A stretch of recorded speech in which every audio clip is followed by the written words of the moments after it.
ಈಗ ನಮಗೆ ಗೊತ್ತಿರುವ ವಿಷಯ ಹೇಗೆ ಅಂದರೆ ಆ ದುಡ್ಡನ್ನು ಕೂಡ ಅವರು ತೆಕೊಂಡು ಹೋಗಿದ್ದಾರೆ ತುಮಕೂರಿಗೆ. ಕಷ್ಟದಲ್ಲಿದ್ದವರು ಆ ಸ್ಕ್ಯಾಮಲ್ಲಿ ಹೇಗೆ ಸಿಕ್ಕಾಕಿಕೊಂಡ್ರು ಅಂತ ನಮಗೆ ಯೋಚನೆ ಮಾಡಲಿಕ್ಕೆ ಆಗ್ತಿಲ್ಲ. ಸಾಯುವ ಮುಂದಿನ ದಿನಗಳಿಗೆ ಫೋನ್ ರಾತ್ರಿ ಮಾಡಿದ್ದಾನೆ. ಅವನ ಮಗು ಮಾತಾಡಿದೆ.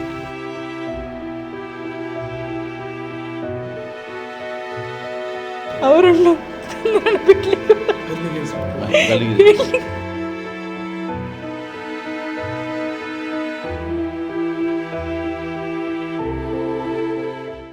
ಬತ್ತಿ ಹೋದ ಕೆರೆ, ಅದೇ ಕೆರೆಯ ಮಧ್ಯಭಾಗದಲ್ಲಿ ಸುಟ್ಟು ಹೋದ ಕಾರು, ಒಳಗೆ ಸುಟ್ಟು ಕರಕಲಾದ ಮೂವರ ಮೃತದೇಹ. ಅಬ್ಬಾ, ಎಂತಹ ಮನಸ್ಥಿತಿಯ ಜನರಿವರು! ಕೊಂದು ಸುಟ್ಟರು, ಇಲ್ಲ ಜೀವಂತವಾಗಿಯೇ ಸುಟ್ಟುಕೊಂಡರು ಕುಚ್ಚಂಗಿ ಹಂತಕರು. ಈ 3 ಕೊಲೆ ಈಗ ಒಂದೊಂದಾಗಿ ನೋವಿನ ಕಥೆಯನ್ನ ಹೇಳೋದಕ್ಕೆ ಶುರು ಮಾಡಿದೆ. ಊರಿಗೆ ಸಹಾಯಕನಂದಿದ್ದ ಯುವಕ, ತಂದೆ ಇಲ್ಲದೆ ತಬ್ಬಲಿಯಾದ ಬಾಲಕ, ಪತಿಯ ಕಾಣದೆ ಪತ್ನಿಯ ಅಳಲು. ಅವರನ್ನು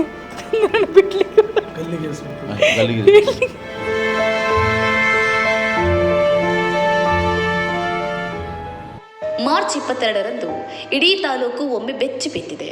ಆ 3 ಸಾವಿರ ಸುದ್ದಿ ಜನರಲ್ಲಿ ನಡುಕ ಹುಟ್ಟಿಸಿದೆ. 12 ದಿನಗಳ ಹಿಂದೆ ಮನೆ ಬಿಟ್ಟು ಬಂದವರು ಮತ್ತೆ ಸಿಕ್ಕಿತ್ತು ಹೆಣವಾಗಿ, ಅದು ಕೂಡ ಗುರುತು ಸಿಗದಂತೆ. ಉಜಿರೆ ಕುಂಟಿನ ನಿವಾಸಿ ಸಾಹುಲ್ ಹಮೀದ್, ಮದ್ದಡ್ಕದ ಇಸಾಕ್, ಶಿರ್ಲಾಲಿನ ಸಿದ್ದಿಕ್ ಅನ್ಯಾಯವಾಗಿ ವಂಚನೆಯ ಜಾಲದಲ್ಲಿ ಸಿಲುಕಿ ಮೃತಪಟ್ಟವರು. ಇವರ ಸಾವಿನ ಹಿಂದಿರುವ ಕಾರಣವೇ ಹಣ. ಅಡ್ಡದಾರಿ ಹಿಡಿದು ಹಣ ಮಾಡೋ ಹಂತಕರ ಮೋಸದ ಆಟಕ್ಕೆ ಈ 3 ಪ್ರಾಣ ಕಳೆದುಕೊಂಡರು. ಸಾಹುಲ್ ಹಮೀದ್, ಇಸಾಕ್, ಸಿದ್ದಿಕ್ ಈ 3 12 ದಿನಗಳ ಹಿಂದೆ ತುಮಕೂರಿಗೆ ಹೊರಟಿದ್ರು. ಈ ವೇಳೆ ಇಸಾಕ್ ತನ್ನ ಪತ್ನಿಯ ಬಳಿ ಹೇಳಿದ್ದು, ನಾವು ಕೊಟ್ಟ ಹಣವನ್ನ ವಸೂಲಿ ಮಾಡಿಕೊಂಡು ನಾಳೆ ಬರುತ್ತೇವೆ ಎಂದು. ಹೀಗೆ ಹೋದವರು ಸಾಲ ಪಡೆದುಕೊಂಡವರ ಬಳಿ ಹಣ ವಾಪಸ್ ನೀಡುವಂತೆ ಕೇಳಿದಾಗ ನಾಳೆ ಕೊಡುತ್ತೇವೆ ಎನ್ನುತ್ತಿದ್ದರಂತೆ. ಹೀಗೆ ಹೇಳಿ ಶುಕ್ರವಾರದ ತನಕ ದಿನ ದೂಡಿದ್ದಾರೆ. ಶುಕ್ರವಾರ ಇಸಾಕ್ ತನ್ನ ಪತ್ನಿಗೆ ಕರೆ ಮಾಡಿ, ಇವತ್ತು ನಮ್ಮ ಹಣ ವಾಪಸ್ ಕೊಡುತ್ತೇವೆ ಅಂತ ಹೇಳಿದ್ದಾರೆ, ನೀನು ನಮಾಜ್ ಮಾಡು, ಹಣ ಸಿಗಲಿ ಎಂದು ಪ್ರಾರ್ಥಿಸು ಎಂದಿದ್ದಾರೆ.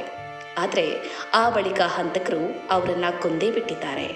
ನಮಗೆ ಅಮೌಂಟು ಸಿಗ್ಲಿಕ್ಕೆ ಉಂಟಲ್ಲ, ಕೊಟ್ಟಿದ್ದೇವಲ್ಲ, ಅದನ್ನು ಕೊಡ್ತೇನೆ ಅಂತ ಹೇಳಿದ್ದಾರೆ. ಹಾಗೆ ಹೋಗಿ ಬರ್ತೇನೆ ಅಂತ ಮರು ದಿವಸ ಬರ್ತೇನೆ ಅಂತ ಹೋಗಿ ಓದೋದು. ಆದರೆ 10 ದಿವಸ ತನಕ ಅವರು ಕೊಡ್ತೇನೆ ಅಂತ ಹೇಳಿ ಇದು ಮಾಡಿದರು. ಮತ್ತು ಶುಕ್ರವಾರ ಕೊಡ್ತೇನೆ ಅಂತೇಳಿ ರಾತ್ರಿ 12 ಗಂಟೆ ಕೊಡ್ತೇನೆ, ಬನ್ನಿ ನೀವು ಹೀಗೆ ರೂಮಿನಲ್ಲಿ ಹೋಗಿದ್ದಾರೆ ಅವರು. ಮತ್ತು 10ವರೆಗೆ ಫೋನ್ ಮಾಡಿದ್ದಾರೆ, ಇವತ್ತು ಕೊಡ್ತಾರಂತೆ, ದುವಾ ಮಾಡು, 2 ರಕಾತ್ ನಮಾಜ್ ಮಾಡಿ ನೀನು ಸಿಗಲಿ ಅಂತ ಹೇಳಿ. ಹಾಗೆ ನಾನು ನಮಾಜ್ ಮಾಡಿದೆ. ಆಯಿತು ನೀವು ಹೋಗಿ, ನಾನು ಮಧ್ಯಾಹ್ನ ಬರ್ತೇನೆ, ನಾಳೆ ಮಧ್ಯಾಹ್ನ ಬರ್ತೇನೆ ಮತ್ತು ಹೊರಡ್ತೇನೆ ಅಂತ ಹೇಳಿದ್ದಾರೆ. ಮತ್ತು ಅವರು 6 ತಿಂಗಳ ಅವ್ರು 3 ಸಲ ಬಂದಿದ್ದಾರೆ ನಮ್ಮ ಮನೆಗೆ. ಅವ್ರ ಗುರುಗಳು, ಅವರು 4 ಜನ, ಒಮ್ಮೆ ಹೆಂಡತಿ ಮಕ್ಕಳು ಅವರ. ಒಮ್ಮೆ ಬೆಳಿಗ್ಗೆ ಸಂಜೆ ಬಂದು ಬೆಳಿಗ್ಗೆ ಮಧ್ಯಾಹ್ನ ಹೋಗಿದ್ದಾರೆ ಅವರು. ಸ್ವಾಮಿ ಹೆಂಡತಿ ಮಕ್ಕಳು. ಆವಾಗ ನಿಧಿ ಇದ್ದು ಕೊಡ್ತೇನೆ, ಜಾಸ್ತಿ ಅಮೌಂಟ್ ಕೊಡ್ತೇನೆ, ನನ್ನ ಹತ್ರ ಉಂಟು, ಹೀಗೆ ತೆಗಿಲಿಕ್ಕೆ ಉಂಟು, ಅದು ಕೊಡ್ತೇನೆ, ನನಗೆ ಇಷ್ಟು ನಮಗೆ ಅಮೌಂಟ್ 3 ಸಲ ಆಗಿ ತಗೊಂಡು ಹೋಗಿದ್ದಾರೆ 3 ಜನರ ಹತ್ರ. ಇವರ ಹತ್ರ ಒಬ್ಬರ ಹತ್ರ ಅಲ್ಲ, ಅವರ ಹತ್ರ ತಗೊಂಡು ಹೋಗಿದ್ದಾರೆ. ಇವರದ್ದು ಜಾಸ್ತಿ ತಗೊಂಡೋಗಿ ಇವರು 35 ಲಕ್ಷ ಕೊಟ್ಟಿದ್ದಾರೆ. ಅವರು ತುಂಬ ಕೊಟ್ಟಿದ್ದಾರೆ. ಅವರು ಎಷ್ಟನ್ನು ನಂಗೆ ಗೊತ್ತಿಲ್ಲ. ಅವ್ರಿಗೆ ಅಷ್ಟೇ ನಾವು ಮನೆ ಮಾರಿದ್ದು ಇತ್ತು, ಮನೆ ಮತ್ತು ಮಗಳ ಚಿನ್ನದ್ದು ಅದು ಸ್ವಲ್ಪ ಇಟ್ಕೊಡ್ತಾರೆ.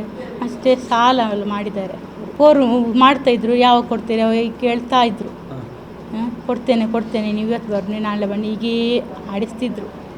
ನ್ಯಾಯ ಸಿಗಬೇಕು, ನನಗೆ ಅವ್ರಿಗೆ ನ್ಯಾಯ ಸಿಗಬೇಕು. ಅವರನ್ನು ಬಿಡ್ಲಿಕ್ಕೆ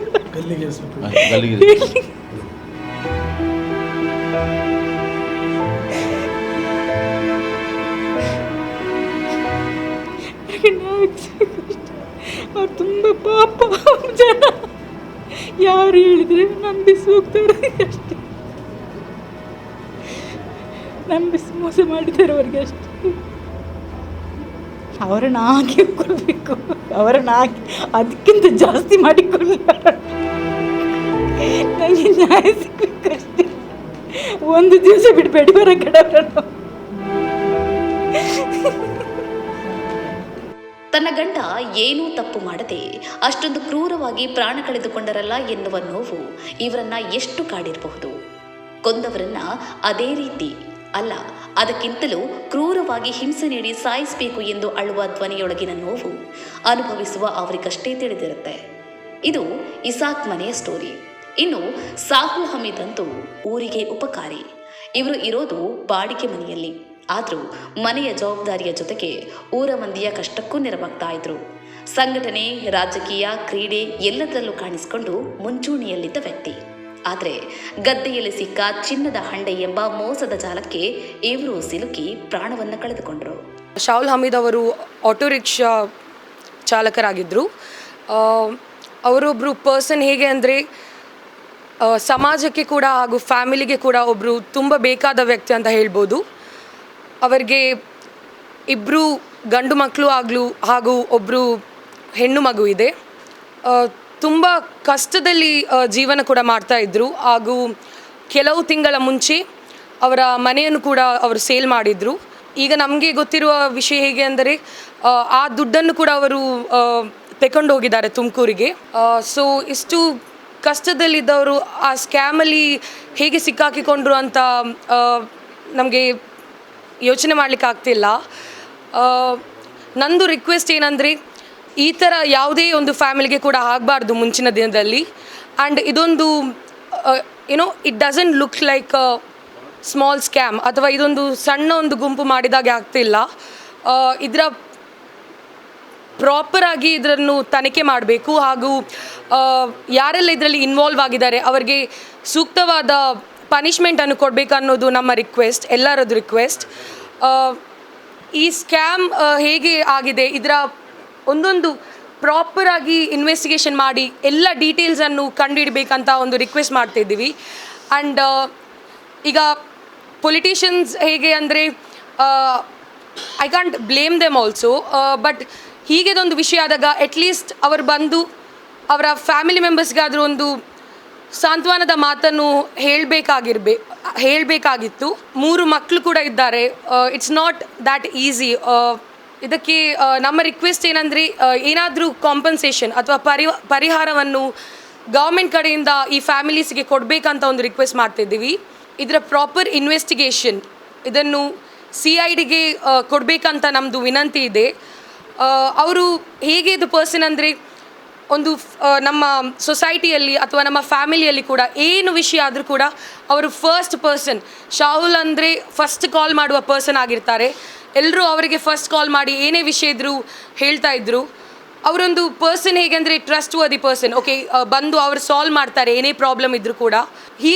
ಹೀಗಿರುವ ಪರ್ಸನನ್ನು ನಾವು ಕಳೆದುಕೊಂಡಿದ್ದೇವೆ ಅಂತ ಹೇಳಲಿಕ್ಕೆ ಆಗ್ತಾ ಇಲ್ಲ. ನಂದು ರಿಕ್ವೆಸ್ಟ್ ಏನಂದರೆ ನಮ್ಮ ಫ್ಯಾಮಿಲಿಯವರ ರಿಕ್ವೆಸ್ಟ್ ಏನಂದರೆ ಇದರ proper investigation from starting to end ಯಾವ ಥರ ಆಗಿದೆ, ಯಾರೆಲ್ಲ ಇನ್ವಾಲ್ವ್ ಆಗಿದ್ದಾರೆ ಅವರಿಗೆ ಪ್ರಾಪರ್ ಪನಿಷ್ಮೆಂಟ್ ಕೊಡಬೇಕು.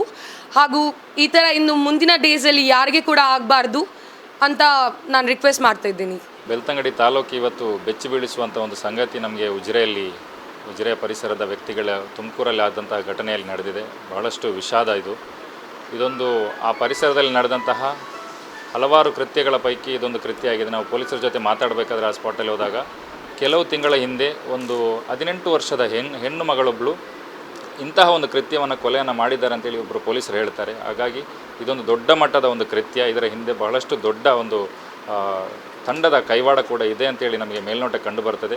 ಆದರೆ ಇದೇ ತಂಡ ಈ ವ್ಯಕ್ತಿಗಳನ್ನು ನಂಬಿಸಿ ಅವರ ಮನೆಗಳಿಗೂ ಬಂದಿರುವಂಥದ್ದು, ಇಸಾಕ್ ಅವರ ಮನೆಗೂ ಬಂದಿರೋದು ಕೂಡ ಈ ತನಿಖೆಯಿಂದ ಮೇಲ್ನೋಟದಲ್ಲಿ ಗೊತ್ತಾಗ್ತದೆ. ಈಗಾಗಲೇ 6 ಜನರ ಬಂಧನ ಆಗಿದೆ ಅಂತೇಳಿ ಹೇಳ್ತಾರೆ. ಅದರಲ್ಲಿ 2 ಹೆಂಗಸರು ಕೂಡ ಇದ್ದಾರೆ. ಈ ತನಿಖೆಯನ್ನು ಉನ್ನತ ಮಟ್ಟದ ತನಿಖಾಧಿಕಾರಿಗಳಿಗೆ ಕೊಟ್ಟರೆ ಇಂತಹ ಘಟನೆಗಳು ಮರುಕಳಿಸುವುದನ್ನು ಕೂಡ ತಡಿಬೋದಾಗ್ತದೆ. ಅದೇ ರೀತಿಯಲ್ಲಿ ಶಾಹುಲ್ ಅವರ ಬಗ್ಗೆ ಹೇಳಬೇಕಾದ್ರೆ ಆ ಮನೆಯ ಪರಿಸ್ಥಿತಿ ನೋಡಿ, ಒಂದು ಬಾಡಿಗೆ ಮನೆಯಲ್ಲಿ ಅವರು ಇರುವಂಥದ್ದು. ಅವರ ಸಂಬಂಧಿಕರು ಮತ್ತು ಅವರ ಕುಟುಂಬದ ಆಸ್ತಿಯಿಂದ ಬಂದಂಥ ಒಂದು 5 ಲಕ್ಷ ರೂಪಾಯಿಯನ್ನು ಕೂಡ ಇತ್ತೀಚೆಗೆ ತೆಗೆದುಕೊಂಡು ಈ ವ್ಯವಹಾರಕ್ಕೆ ಹೋಗಿದ್ದಾರೆ. ಅವರು ಮೂಲತಃ ಆಟೋ ಡ್ರೈವರ್ ಆಗಿದ್ದರೂ ಕೂಡ ಹಳೆಯ ಗಾಡಿಗಳ ವ್ಯವಹಾರ ಮಾಡೋದು, ಜಾಗದ ವ್ಯವಹಾರ ಮಾಡೋದನ್ನು ನಮ್ಮ ಕುಟುಂಬದವರಿಗೆ ಗೊತ್ತಿರೋದ್ರಿಂದಾಗಿ ಅವರ ಮೇಲೆ ನಮಗೆ ಬೇರೇನು ವ್ಯವಹಾರದ ಬಗ್ಗೆ ಡೌಟ್ ಏನು ಇದ್ದಿರಲಿಲ್ಲ. ಅವರು ಬ್ಯುಸಿ ಇದ್ದರು. ಮತ್ತು ಸಮಾಜಮುಖಿಯಾಗಿ ಕಾರ್ಯಕರ್ತರಾಗಿದ್ದರು, ಸಂಘಟಕರಾಗಿದ್ದರು, ಕ್ರೀಡಾಪಟು ಆಗಿದ್ದರು, ಅದೇ ರೀತಿಯಾಗಿ ರಾಜಕೀಯ ಹಿನ್ನೆಲೆ ಇರುವಂಥ ವ್ಯಕ್ತಿಯಾಗಿದ್ದರು. ಊರಿಗೆ ಪ್ರತಿಯೊಂದು ಮನೆಗೂ ಬೇಕಾದಂಥ ಒಬ್ಬರು ವ್ಯಕ್ತಿಯಾಗಿದ್ದರು. ಅವರ ಕುಟುಂಬದ ಒಂದು ಆಧಾರ ಸ್ತಂಭ ಇವತ್ತು ಕಳಚಿ ಬಿದ್ದಿದೆ. 3 ಮಕ್ಕಳಿದ್ದಾರೆ. ಅವರಿಗೆ ಸರ್ಕಾರ ಎಂತಹ ಕೃತ್ಯಗಳಲ್ಲಿ ಕೂಡ ಸರ್ಕಾರ ಪರಿಹಾರಗಳನ್ನು ಘೋಷಣೆ ಮಾಡಿದ್ದನ್ನು ನಾವು ನೋಡಿದ್ದೇವೆ. ಇದೊಂದು ಹೇಯ ಕೃತ್ಯ, ಹೀನಸ್ ಕ್ರೈಮ್ ಆಗಿದೆ. ಇದರ ಬಗ್ಗೆ ಉನ್ನತ ಮಟ್ಟದ ತನಿಖೆ ಆಗಬೇಕು. ಕುಟುಂಬಕ್ಕೆ ಕಾಂಪನ್ಸೇಷನನ್ನು ಕೂಡ, ಪರಿಹಾರವನ್ನು ಕೂಡ ನೀಡಬೇಕು ಅಂತೇಳಿ ನಾವು ಒತ್ತಾಯವನ್ನು ಮಾಡ್ತೀವಿ. ಅದೇ ರೀತಿಯಾಗಿ ಈ ಘಟನೆ ಹಿಂದಿರುವಂತಹ ದೊಡ್ಡ ಜಾಲವನ್ನು ಬಂಧಿಸಿದರೆ ಮುಂದೆ ಆಗುವಂತಹ ಅನಾಹುತಗಳು, ಈ ಪರಿಸರದ ವ್ಯಕ್ತಿಗಳೇ ಹಲವಾರು ಬಾರಿ ಇಂಥ ಪ್ರಕರಣಗಳಲ್ಲಿ ಹೋಗಿ ಸಿಲುಕಿ ಬಂದಂಥ ಅನುಭವಗಳನ್ನು ಬೆಚ್ಚಿ ಇಡಬೇಕಾದ್ರೆ ಇದೊಂದು ದೊಡ್ಡ ಕೃತ್ಯ, ಇದು ಪದೇ ಪದೇ ಆಗುವಂಥ ಕೃತ್ಯ ಅಂತೇಳಿ ಮೇಲ್ನೋಟಕ್ಕೆ ಕಂಡುಬರ್ತದೆ. ಈ ಬಗ್ಗೆ ತೀವ್ರವಾದ ತನಿಖೆ ಆಗಬೇಕು. ಮೇಲ್ನೋಟಕ್ಕೆ ಕಂಡುಬರುವಂಥ ಆರೋಪಿಗಳನ್ನು ಪತ್ತೆ ಮಾಡುವುದಲ್ಲದೆ ಈಗ ನಾವು ಪಾರ್ಲಿಮೆಂಟ್ನಲ್ಲಿ ಚರ್ಚೆ ಆದಂಥ ಕ್ರಿಕೆಟ್ ಬೆಟ್ಟಿಂಗ್ ಅನ್ನುವಂಥ ಒಂದು ಪ್ರಕರಣ ಏನಿದೆ, ಅದೇ ರೀತಿಯಲ್ಲಿ ಇಂತಹ ಒಂದು ಪ್ರಕರಣವನ್ನು ಮಟ್ಟ ಹಾಕಲಿಕ್ಕೆ ಸರ್ಕಾರ ಮುಂದೆ ಬರಬೇಕು. ಇಂತಹ ಎಲ್ಲ ಆರೋಪಿಗಳನ್ನು ಪತ್ತೆ ಹಚ್ಚಿ ಬಂಧನ ಮಾಡಬೇಕು ಅಂತೇಳಿ ಕೂಡ ನಾವು ಆಗ್ರಹಿಸ್ತಾ ಇದ್ದೀವಿ. ಅದೇ ರೀತಿಯಾಗಿ ಪರಿಹಾರವನ್ನು ನಮ್ಮ ಇಸಾಕ್ರವರ ಕುಟುಂಬ 35 ಲಕ್ಷದವರೆಗೂ ಹಣವನ್ನು ವ್ಯಯಿಸಿದೆ ಅಂತೇಳಿ ಮೇಲ್ನೋಟ ಕಂಡು ಬರ್ತದೆ. ಅದೇ ರೀತಿಯಾಗಿ ಸಿದ್ದೀಕ್ ಅನ್ನುವಂಥ ಒಬ್ಬ ಅಮಾಯಕನ ಬಲಿ ಪಡೆದುಕೊಂಡಿದೆ. ಆ ಕುಟುಂಬದಲ್ಲಿ ಈಗಾಗಲೇ ಅಮ್ಮ ಮತ್ತು ಮಗನನ್ನು ಕಳೆದುಕೊಂಡಂಥ ಕುಟುಂಬ ಆಗಿದೆ. ಇನ್ನೊಬ್ಬ ಮಗ ಇದ್ದಾನೆ, ಅವನಿಗೆ ಕೂಡ ಸೂಕ್ತವಾದ ವಿದ್ಯಾಭ್ಯಾಸಕ್ಕೆ ಮತ್ತು ಅವನ ಜೀವನಕ್ಕೆ ಪರಿಹಾರವನ್ನು ಒದಗಿಸಿಕೊಡಬೇಕು ಸರ್ಕಾರ. ಅದೇ ರೀತಿಯಾಗಿ ಈ ತನಿಖೆಯನ್ನು ಚುರುಕುಗೊಳಿಸಿ ಇದರಲ್ಲಿ ಬಂದಂಥ ಎಲ್ಲ ಜನರನ್ನು ಕೂಡ ಬಂಧಿಸಬೇಕಂತೇಳಿ ಕೇಳಿಕೊಳ್ತಾ ಇದ್ದೀವಿ. ನಾವು ಮೇಲ್ನೋಟಕ್ಕೆ ಹೇಳುವ ಪ್ರಕಾರವಾಗಿ ಇಂತಹ ಸಾಮಾನ್ಯ ಪ್ರಕರಣ ಏನು ಆ ತುಮಕೂರು ಘಟನೆಯಲ್ಲಿ ಆಗಿದೆ, ಅಲ್ಲಿ ಹಣವನ್ನು ದೋಚುವಂತಹ ಪ್ರಕರಣಗಳೇ ಆಗಿರುವಂಥದ್ದು. ಮೇಲ್ನೋಟಕ್ಕೆ ಪೊಲೀಸ್ ಇಲಾಖೆ ನಮಗೆ ನೀಡಿದ ಮಾಹಿತಿ, ದುಡ್ಡನ್ನು ತರಿಸುವಂಥದ್ದು ಮತ್ತು ನಕಲಿ ಚಿನ್ನವನ್ನು ಅಥವಾ ಏನಾದರೂ ಒಂದು ಆಸೆಯನ್ನು ಹುಟ್ಟಿಸುವಂಥದ್ದು, ಅವರ ಹಿಂದೆ ಬರುವಂತೆ ಮಾಡುವಂಥದ್ದು ಆರಂಭದಲ್ಲಿ ಮಾಡ್ತಾರೆ. ನಂತರ ಹಣವನ್ನು ತೆಗೆದುಕೊಂಡಾಗ ಅದನ್ನು ದೋಚುವ ಪ್ರಯತ್ನ ಮಾಡ್ತಾರೆ. ಯಾರಾದರೂ ಪ್ರೊಟೆಸ್ಟನ್ನು ಮಾಡಿದರೆ ಅದಕ್ಕೆ ಒತ್ತಡವನ್ನು ಹಾಕಿ ಆ ಹಣದ ಹಿಂದೆ ಬಿದ್ದರು ಅಂತ ಹೇಳಿದರೆ ಅವರ ಜೀವನ ತೆಗೆದುಕೊಂಡಂಥ ಉದಾಹರಣೆ ಬೇರೆ ಕೇಸ್ನಲ್ಲಿ ಅಲ್ಲಿ ಆಗಿದೆ ಅಂತ ಹೇಳಿ ಪೊಲೀಸರು ನಮಗೆ ಮಾಹಿತಿಯನ್ನು ನೀಡಿದ್ದಾರೆ. ಅದರಿಂದ ಇದು ಕೂಡ ಒಂದು ಹಣವನ್ನು ದೋಚಿ ನಡೆಸಿದಂಥ ಒಂದು ಘಟನೆ ಆಗಿದೆ ಅಂತೇಳಿ ನಮಗೆ ಮೇಲ್ನೋಟದಲ್ಲಿ ಕಂಡುಬರುತ್ತದೆ. ಮತ್ತು ತನಿಖೆಯಿಂದ ಇನ್ನಷ್ಟು ವಿಚಾರಗಳು ಗೊತ್ತಾಗಲಿಕ್ಕಿದೆ. ಶಿರ್ಲಾಲಿನ ಸಿದ್ದಿಕ್ ಮನೆಯ ಪರಿಸ್ಥಿತಿಯನ್ನ ಕೇಳಿದ್ರೆ ಅಯ್ಯೋ ಅನ್ಸುತ್ತೆ. ಬೀಳುವ ಸ್ಥಿತಿಯಲ್ಲಿರುವ ಮನೆ, ವಯಸ್ಸಾದ ತಂದೆ, 8 ವರ್ಷದ ಬಾಲಕ, ಮಗ ಮನೆಯಿಂದ ಹೊರಟಿದ್ದಾನೆ ಅನ್ನೋದು ತಂದೆಗೆ ಗೊತ್ತಿದೆ. ಆದರೆ ಯಾಕೆ, ಏನು ಸರಿಯಾಗಿ ಏನು ಗೊತ್ತಿಲ್ಲ. ಮಗ ಬರ್ತಾನೆ ಅಂತ ದಾರಿ ನೋಡ್ತಾ ಇದ್ರು ತಂದೆ. ಅಪ್ಪ ಈಗ ಬರ್ತಾರೆ ಅಂತ ಕಾದು ಕೂತಿದ್ದ ಮಗ. ಆದರೆ ಇಬ್ಬರ ನಿರೀಕ್ಷೆಯೇ ಸುಳ್ಳಾಯಿತು. ಮನೆ ಸಮೀಪದವರು ಮೊಬೈಲ್ನಲ್ಲಿ ಬಂದ ಸುದ್ದಿಯನ್ನ ಸಿದ್ದಿಕ್ ತಂದೆಗೆ ತೋರಿಸಿದಾಗಲೇ ಅವರಿಗೆ ಈ ದುರ್ಘಟನೆಯ ಬಗ್ಗೆ ಗೊತ್ತಾಗಿತ್ತು. ದುರಂತ ಅಂದರೆ ಸಿದ್ದಿಕ್ ಪತ್ನಿ ಹಾಗೂ ಅವರ ಮಗು 1 ವರ್ಷದ ಹಿಂದೆ ಬಸ್ ಅಪಘಾತಕ್ಕೆ ಸಿಲುಕಿ ಮೃತಪಟ್ಟಿದ್ರು. ಸಿದ್ದಿಕ್ ಹಂತಕರ ಕೈಯಲ್ಲಿ ಕೊಲೆಯಾದರು. ಈಗ ಮನೆಯಲ್ಲಿ ತಂದೆ ತಾಯಿ ಇಲ್ಲದ 8 ವರ್ಷದ ಬಾಲಕ ತಪ್ಪಲಿಯಾಗಿದ್ದಾನೆ. ಬೆಂಗಳೂರಲ್ಲಿ ವ್ಯಾಪಾರಕ್ಕೆ ಹೋಗಿದ್ದ. ಅದು ಅವನು ಇಲ್ಲಿಂದ ಹೋಗಿದ್ದು ಬೆಂಗಳೂರಿಗೆ ವ್ಯಾಪಾರಕ್ಕಂತ ಹೋಗಿದ್ದು. ಅಲ್ಲಿಂದ ಫೋನ್ ಮಾಡ್ತಿದ್ದ, ನಾನು ವ್ಯಾಪಾರ ಮಾಡ್ತೇನೆ ಅಂತೇಳಿ. ಹೋಗುವಾಗ ಇಲ್ಲಿಂದ ನಾನು ಜಾಗ ಕೊಟ್ಟು ಒಂದು 5 ಲಕ್ಷ ರೂಪಾಯಿ ಇತ್ತು, ಅದು ತಗೊಂಡೋಗಿದ್ದಾನೆ. ಮತ್ತು ಅಮ್ಮನ ಚಿನ್ನ ಇತ್ತು, ಒಂದು 3 ಪೌನು, ಒಂದು ಸರ, ಒಂದು ಕಿವಿದ್ದು, ಒಂದು ಮಗಳಿದ್ದು ಎಲ್ಲ ಕೊಂಡೋಗಿದ್ದಾನೆ. ಇಲ್ಲಿಂದ ಹಣ ಕ್ಯಾಶಿನೆಲ್ಲ ಇತ್ತು. ಈ ಚಿನ್ನ ಇಷ್ಟು ಹೋಗುವಾಗ ಕ್ಯಾಶ್ ಇಷ್ಟಿತ್ತು, ಅಷ್ಟು ಚಿನ್ನ ಇತ್ತು. ಬೇರೆ ಗೊತ್ತಿಲ್ಲ, ಚಿನ್ನ ಮಾರಿದ, ಅದು ಮಾರಿದ ಗೊತ್ತಿಲ್ಲ. ಇಷ್ಟು ಕೊಂಡೋಗಿದ್ದಾನೆ. ಅದು ಈ ಮೊಬೈಲೆಲ್ಲ ಇಲ್ಲಿ ಬಂದು ಹೆಸರೆಲ್ಲ ಹೇಳುವಾಗ ತೋರಿಸುವಾಗ ಗೊತ್ತಾಯಿತು ನಮಗೆ. ಅದು ಇಲ್ಲ, ಅವರು ಇದೇ ಕೊಲೆ ಆಗಿದೆ ಅಂತ ಹೇಳುವುದಲ್ಲದೆ ಬೇರೆ ನಮಗೆ ಏನೋ ಗೊತ್ತಿಲ್ಲ. ಸಾಯುವ ಮುಂದಿನ ದಿನ ಇಲ್ಲಿಗೆ ಫೋನ್ ರಾತ್ರಿ ಮಾಡಿದ್ದಾನೆ. ಅವನ ಮಗು ಮಾತಾಡಿದೆ ಸಾಯುವ ಮುಂದಿನ ದಿನ ಒಂದು 9 ಗಂಟೆಗೆ. ಹೆಂಡತಿ ಮೊನ್ನೆ ಬಸ್ ಆಕ್ಸಿಡೆಂಟಲ್ಲಿ ಅದು ಹೋಗಿದ್ದಾರೆ, ತೀರೋಗಿ ಕಳೆದ ವರ್ಷ. ಇದು ಮಗು ಒಂದೇ ಇರುವುದು, ಈಗ 1 ವರ್ಷದ ಮಗು ತೀರೋಗಿದೆ. ನೋಡುವವರು ಯಾರೂ ಇಲ್ಲ, ಅವನೊಬ್ಬನೇ ಇರುವುದು. ಮನೆ ಪರಿಸ್ಥಿತಿ ಕಾಣ್ತಾರೆ. ಈ ಸಾಲ ಮುಗಿಸಿ ಅವನೇ ವ್ಯಾಪಾರಕ್ಕೆ ಹೋಗಿತ್ತು. ಈ ಥರ ಮಾಡಿದ್ದಾರೆ, ಸುಟ್ಟಾಗಿದ್ದಾರೆ. ನಮ್ಮವರನ್ನು ಬಾಕಿಯವರು ಸುಟ್ಟು ಹಾಕಿದ್ದರೆ ಊರು ಹೇಗಾಗಿತ್ತು ಸರ್ ಹೇಳಿ ನೀವು? ಏನಾಗಿತ್ತು ನಮ್ಮ ಪರಿಸ್ಥಿತಿ? ಎಲ್ಲಿವರೆಗೆ ಆಗಿತ್ತು ನಮ್ಮ ಪರಿಸ್ಥಿತಿ? ಹೇಗಾದರೂ ಈಗ ಉಂಟು. ಊರಿನವರದ್ದು ಹೇಗಾಗಿತ್ತು ಹೇಳಿ ನೀವು? ಹೇಳಿ. ನ್ಯಾಯ ಅಂದರೆ ಅವನಿಗೆ ಇದು ಹೀಗೆ ಬಿಟ್ಟರೆ ಊರು ಏನಾದಿತ್ತು ನೀವೇ ಹೇಳಿ. ಹೀಗೆ ಸಡ್ಲ ಆದರೆ ಏನಾದಿತ್ತು? ಊರಲ್ಲಿ 3 ಮರಳು ಮಾಡಿ ಅದನ್ನು ಸುಟ್ಟಾಕಿ ಅದೇ ಊರಿನಲ್ಲಿ ಇವಾಗ ನಿಲ್ಲಿಲ್ವಾ? ನೀವು ಇಲ್ವಾ? ಗೌರ್ಮೆಂಟ್ ಇಲ್ವಾ? ಡಿಪಾರ್ಟ್ಮೆಂಟ್ ಇಲ್ವಾ? ನಾನೊಂದು ಮಾಡಿದರೆ ನನ್ನನ್ನು ಈಗ ಯಾವ ಥರದಲ್ಲಿ ಮಾಡ್ತಿದ್ದೀರಿ ನೀವು? ಇಲ್ವಾ? ಎಲ್ಲರಿಗೂ ನೋವು ಒಂದೇ ಅಲ್ವಾ? ಮಕ್ಕಳು ನಿಮಗೂ ಇಲ್ವಾ? ನೋಡಿ, ಇಲ್ಲದೆ ನಮ್ಮ ಮಕ್ಕಳು ಹೋಗಲಿಲ್ವಾ? ಇವರ ಮಕ್ಕಳಿಗೆ ಇವರಿಗೆ ನೋವಾಗೋದಿಲ್ಲ ಸರ್. ನಮ್ಮನ್ನು ದುಡಿದು ಸಾಕುವಂಥ ಮಕ್ಕಳು ಸುಟ್ಟಾಕಿದಾನಲ್ಲ ದುಡ್ಡು ತಗೊಂಡು. ಇವನ ಮಕ್ಕಳು ಹೀಗಾದರೆ ಏನಾಗಿದ್ದಿತ್ತು? ಗೌರ್ಮೆಂಟ್ ಇಲ್ವಾ ಈಗ? ನಮ್ಮ ಗೌರ್ಮೆಂಟ್ ಅಲ್ವಾ? ನೀವು ಮನೆ ನೋಡಲಿಲ್ವಾ ನೀವು? ಮತ್ತೆಂತ ನಮಗೇನು ಮಾಡಲಿಕ್ಕೆ ಆಗ್ತದೆ ಪ್ರಾಯದವರಿಗೆ? ಈಗ ಅವನು ತೀರಿದ ನಂತರ ತಿನ್ನಲಿಕ್ಕೂ ಆಗೋದಿಲ್ಲ, ನಿದ್ದೆ ಇಲ್ಲ, ಹೊಟ್ಟೆಗೂ ಇಲ್ಲ, ಮಾತಾಡಲಿಕ್ಕೆ ಆಗೋದಿಲ್ಲ. ಇದು ಒಟ್ರಾಸಿ ವೈಸ್ಪ್ರೆಸ್ ಆಗಿ ಮಾತಾಡೋದು ಅಷ್ಟೇ ಸಾಯೋದಕ್ಕೆ.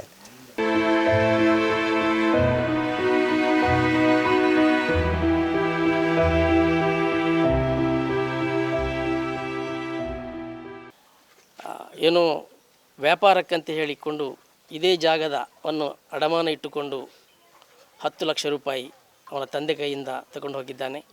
2 ತಂಗಿಯವರ ಏನು ಬಂಗಾರವನ್ನು ಕೂಡ ಬ್ಯಾಂಕಲ್ಲಿ ಅಡವಿಟ್ಟು ಆ ದುಡ್ಡನ್ನು ತಗೊಂಡು ಹೋಗಿದ್ದಾರೆ. ಇದೀಗ ನೋಡುವಾಗ ದುಡ್ಡು ಇಲ್ಲ, ಅವನ ಜೀವವೂ ಇಲ್ಲದಂಥ ಪರಿಸ್ಥಿತಿಯಲ್ಲಿ ಆ ಕುಟುಂಬ ಇವತ್ತು ನೋವಿನಲ್ಲಿದೆ.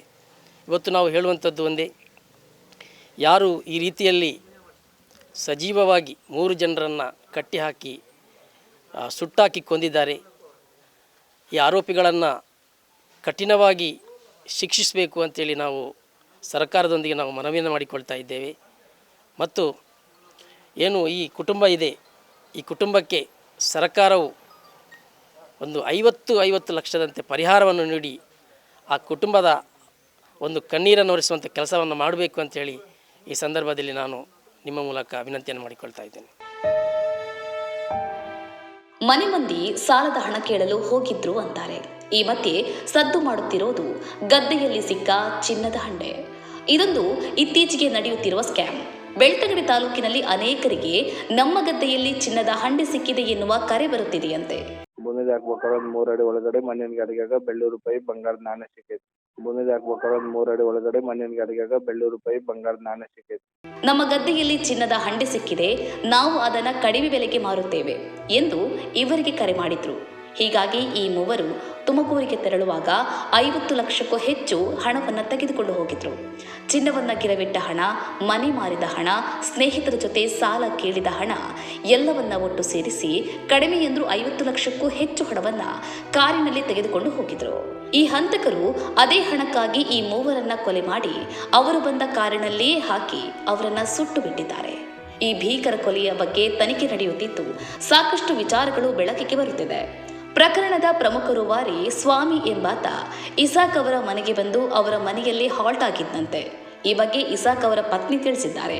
ಒಟ್ಟಿನಲ್ಲಿ ಅತಿಯಾದ ನಂಬಿಕೆ ಇವರ ಸಾವಿಗೆ ಕಾರಣವಾಯಿತಾ ಅಥವಾ ಚಿನ್ನದ ಆಸೆಯೇ ಇವರನ್ನ ಪ್ರಾಣ ಕಳೆದುಕೊಳ್ಳುವಂತೆ ಮಾಡಿದೆಯೋ ತಿಳಿಯುತ್ತಿಲ್ಲ.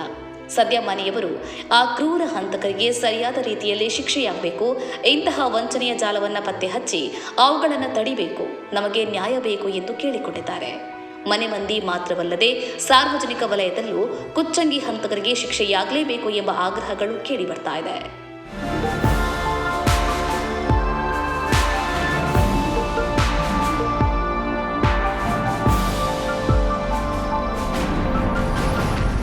News bureau, Prajaprakasha news, Belthangady.